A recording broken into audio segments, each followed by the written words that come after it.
Oh my god, Final Fantasy VII Remake is here and I loved it. Not only does it modernize one of the best RPGs ever made, but it doesn't over-rely on that nostalgia to create an outstanding adventure.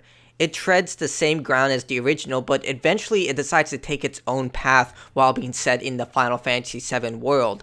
Not a lot of people will like this. Some may expect the same exact game, but that's not what Final Fantasy VII Remake is about. It's a remake, not a retelling of Final Fantasy VII. It has its flaws, from texture issues to long load times, but this is the first part of the Final Fantasy VII Remake, and it takes off running and doesn't slow down even for a little bit. As I stated, Final Fantasy VII Remake shouldn't be taken as a one-to-one retelling of the original game. In fact, the title says it all. This is a remake and Square Enix is being literal. The game opens up with the iconic train heading to Sector 7's Mako reactor, and Avalanche along with former first-class soldier Cloud Strife blowing up the facility. After the opening mission, things start to diverge from the original source material. The game still follows mostly the same path as the original, but fills in the gaps or retells certain situations of the original story. The aftermath of Sector 7's Mako reactor explosion was never really touched on. Instead, it had Cloud fleeing Shinra's soldiers before reuniting with Avalanche, but here they show the aftermath fully. The very people Avalanche says they're fighting for on the streets, scared and dying as Shinra, the owners of the Mako reactors, send their employees to aid the citizens. It's definitely a different story being told. It paints a better image of the circumstances. Despite Avalanche trying to save the world from Shinra's greed, the people are seeing a different side.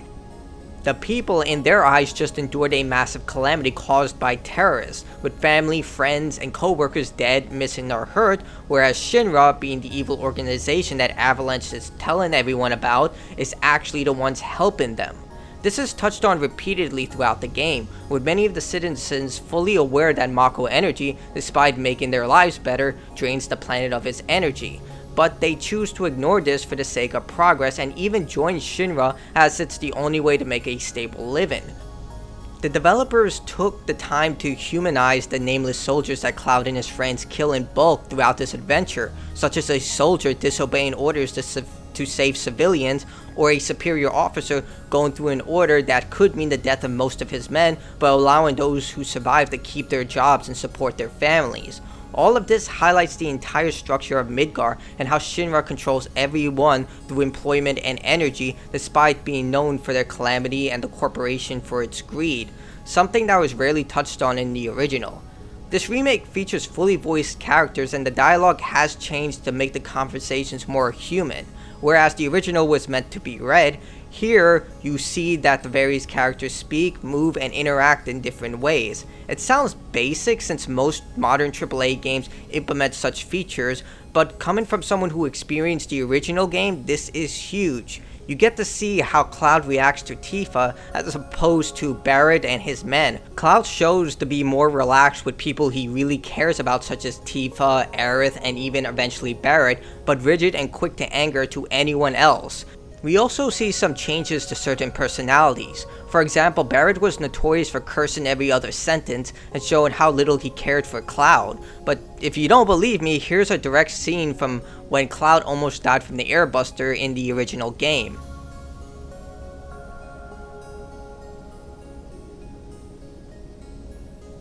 Yeah, not exactly the best words to say in such a situation. This time Barrett is much more affectionate, and he isn't afraid to show it.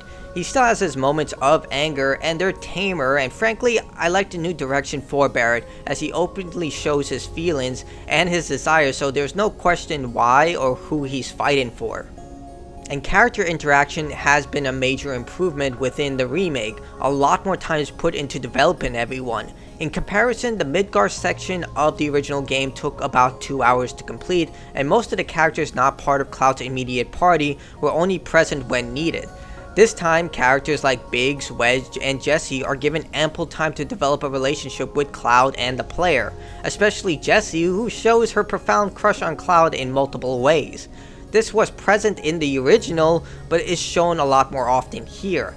I honestly didn't really care for Avalanche's members in the original game because they were just fleeting figures, but here I did care what happened to them. Seeing Jesse constantly flirt with Cloud, Wedge tried to show that he's useful and gain Cloud's respect, and Big showing that he's actually a good soldier gave them some actual substance.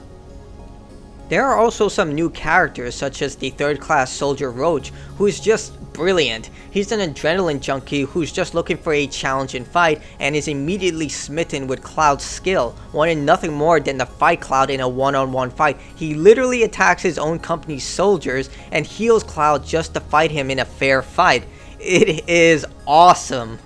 And that's the thing about Final Fantasy VII Remake. Despite being a serious story with a lot of death and destruction, the developers were not afraid to put in a goofy section or two just like the original game to give the player some breathing room. The notorious cross-dressing scene is still here, and it's the greatest thing I've seen this year, with Cloud literally showing off his dancing skills on stage, and it is absolutely brilliant. The game knows when to be wacky and when to be serious without having them completely cross one another, ensuring that the mood of the scene remains constant without ever disrupting the flow of the overall experience. That being said, the cutscenes are outstanding and well choreographed.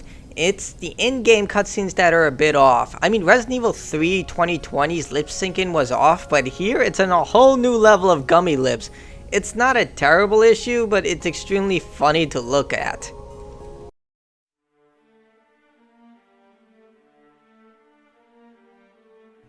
Final Fantasy VII Remake features an active combat system similar to Final Fantasy 15, only more refined and overall better. Every one of the 4 characters that you play as gains access to a unique gate, mobility system, and one unique attack. In the case of Cloud, you can switch between a stance called Punisher and Operator, with Punisher increasing the rate of your attack in exchange for speed, and Operator being faster but not as quick to attack. You still have magical attacks and unique skills linked to a materia and limit breaks that charged based on damage received and how much you stagger enemies. Instead of just using direct force to overwhelm the opponent, Final Fantasy VII Remake requires a bit more of a tactical approach, as you'll need to exploit enemy weaknesses and to trigger a pressure phase in order to stagger them. Pressuring allows you to increase the rate of stagger, and when you stagger an enemy, you boost the damage caused to the enemy. To prevent players from using powerful magical attacks, the ATB meter determines what attacks can be performed as it charges, with level 1 allowing for most attacks, but level 2 requires for more powerful attacks like Cloud's Infinity End Strike. Managing your ATB meter becomes vital since you cannot use any powerful attacks with the exception of the character's unique ability without at least a single charge. You can increase the rate of charge by attacking enemies, but this only works for the active character that you are controlling. The NPC controlled characters charge at a slower rate. The reasoning behind this is likely due to the NPCs being very good at defense, able to guard and avoid damage very efficiently, but not so great at dealing damage. Because of this, you're encouraged to constantly switch between characters to maintain a healthy charge rate, since even items require at least a single charge. If you happen to struggle with the combat system, Square Enix did include a classic option. Basically, in this mode, everyone acts like the NPCs and you input commands. You can't control the character while in this mode if you choose to do so, and it cannot be selected when on hard, normal, or easy difficulty, but I'll give Square Enix credit for trying to implement a classic option within the active combat system, even if it's not that appealing. The enemy variety is taken from the enemy pool of the original game. All of them are unique in their fighting patterns, weaknesses, and strengths. Best of all, the developers included lore about how these creatures act and came into being, such as being escaped experiments that bred in the wild, which I really liked because it provided context to these creatures instead just having them exist. The only enemy type that really annoyed me were flying enemies. Hitting them as either Tifa or Cloud is always hit or miss, especially when a barrier is blocking your path, so you'll have to use Aerith or Barret to attack unless you have some ATB meters saved up to use a magical attack. Either way, flying enemies are extremely annoying to deal with in this game, and I hate them. The boss encounters are incredible cinematic experiences. Each one has multiple phases separated by a scene that looks absolutely amazing. For example, the first boss fight against the Scorpion Sentinel has it climbing all over the walls, tearing apart the room, all while trying to kill Cloud and Barret, all while using a combination of familiar and new techniques. And the fights just get better from there, with each boss encounter offering a unique challenge to overcome. Even bosses against previous boss fights add in new elements that the player has to deal with to keep things fresh. Despite having the ability to dodge, there are no invulnerability frames, placing more value on guarding and parrying. In addition, if you do happen to get knocked down while casting or mid-attack, you lose that ATB charge and the attack ends, which happens a lot during boss fights as they can lock you into a corner if you happen to screw up. Materia still plays a critical role, with more powerful materia only available within the game's environment or by completing combat and enemy intel challenges. As in the original, you can earn AP to level actively equipped materia that gains more powerful properties with the exception of a few. Fully upgraded materia no longer provides a free duplicate of said materia, and summoning materia has been changed so that it can only be activated during special times in a battle. Only when a meter appears and is fully charged can you call a summoning that acts similar to Final Fantasy XIII summonings, where it fights alongside you and performs its final attack when the timer runs out, and can perform specialized attack as long as the player has an ATP meter charged. These gods are very powerful and can turn the tide of battle during dire situations, with some found in the environment and others requiring you to complete a challenge to unlock a fight against the summoning before you can use them in battle, similar to Crisis Core Final Fantasy VII. You can still link materia together for added bonuses such as elemental damage, and it adds another layer of strategy when preparing for fights. You can even switch and equip materia for party members not actively in your party for story reasons, which is a great option. Weapons have been altered for the better. Traditionally, you would just equip the best weapons and armor that you gain as the story progresses. That's not the case here for weapons. Armor still acts in that way, but weapons level up independently with their own leveling tree. Each weapon has its own stats, leveling, and specific skill that requires a challenge to be completed before it can be accessed without the weapon being equipped. With this system, no weapon is more powerful than another. It solely depends on how you level the weapon and if the situation calls for a specific type of weapon that has either more physical damage, magical damage, or whatever you need in that situation. Accessories work in the standard way, adding statistical boosts or nullifying debuffs, so there are no changes in that regard.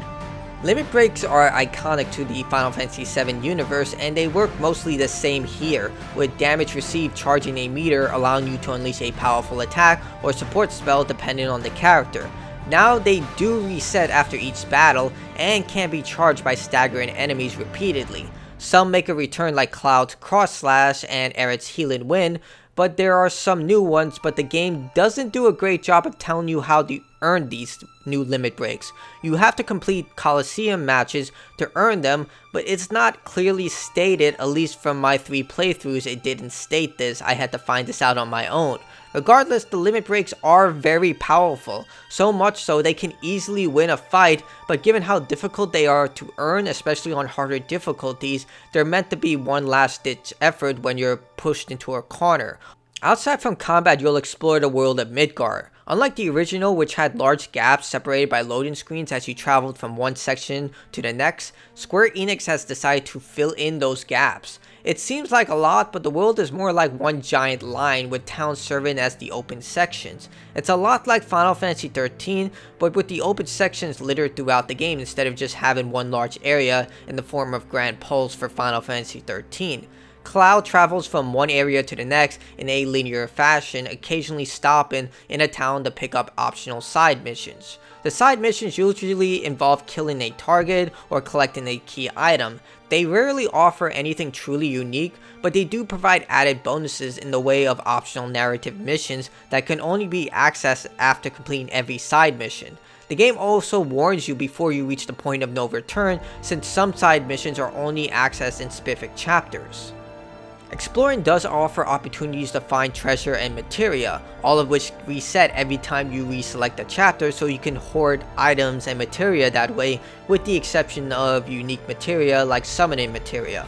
Unfortunately, despite having the ability to control characters in combat, you cannot switch characters when exploring. This is likely due to platforming sections that only Cloud, Tifa, or Barret can overcome, but I don't get why you can't switch the characters when exploring, and when those sections come up, just switch back to the characters that can overcome those challenges.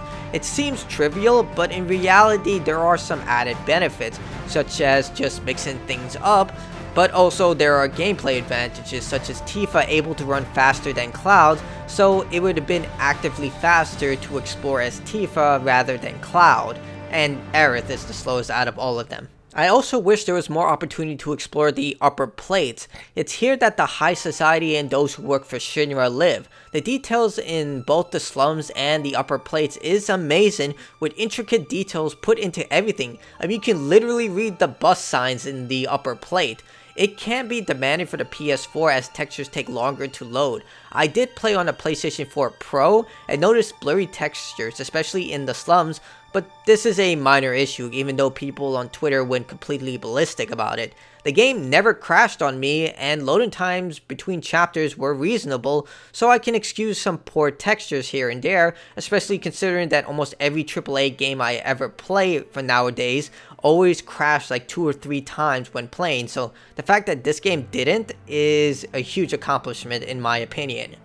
And of course, the motorcycle section from the original game is still here. In fact, there is an extra one, with Cloud driving through the highways of Midgard taking down soldiers using his sword and the blade beam technique. You can skip these sections after completing them just once, so you don't have to replay them if you didn't find them entertaining. But they're one of the main highlights of the entire game as you ride through the streets of Midgard, and there are 2 unique boss fights within these sections, so I highly recommend that you at least give them a shot. I mean, you have to complete it at least once, but either way, I found it incredibly cool to see Cloud just dash through the streets, destroy enemies with his sword, and take on giant, well, I won't spoil it, but there are some giant boss battles in this game, and they are absolutely amazing.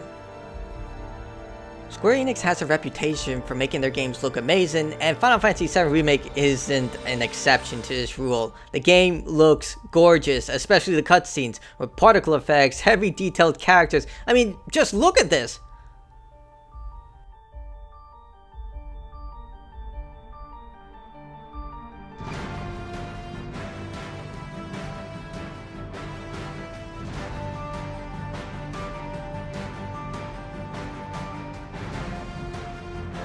Holy mother of God, this looks amazing.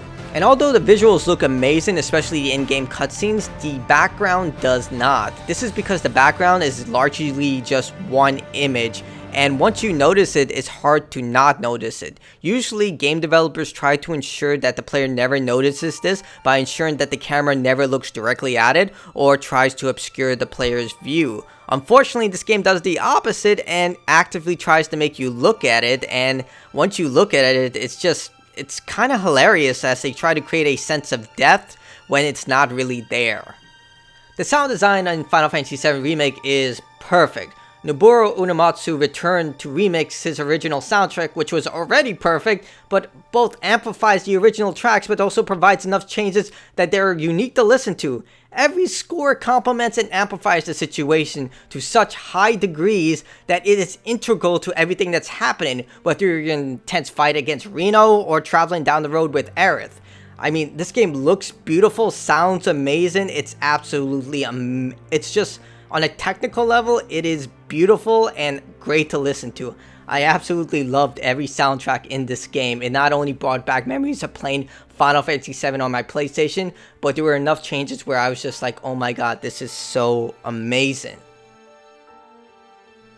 Final Fantasy VII Remake isn't just a retelling of the original game, it's remaking the lore of the franchise and establishing itself as a standalone experience separate from the 1997 classic. Not a lot of people will be happy with this. A lot of people will be expecting a one-to-one retelling of the original game, and if you're looking for that, I would say at least give it a chance because it still is Final Fantasy VII, just a different take of it. It takes reference from those nostalgic elements, but it never relies on it. Instead, it's using it as a foundation to tell a different interpretation of Cloud's adventure. Yes, it's only the first part and it ends on a huge cliffhanger, but that cliffhanger is so strong that you'll be clamoring for part 2 to come out whenever it does, as this game took nearly a decade to come out after that PS3 tech demo and fans just badgering Square Enix just saying, give it to us, give it to us, give it to us. Well, it also delivers on incredible fights and cinematic moments that just are eye candy to watch. I just hope that part 2 will come out within the next decade considering how long this game took to release in the first place, but regardless, it's well worth the asking price and it's one of Square Enix's best projects. It's a game that I've waited years for, loved every second of, and I cannot wait for the next installment.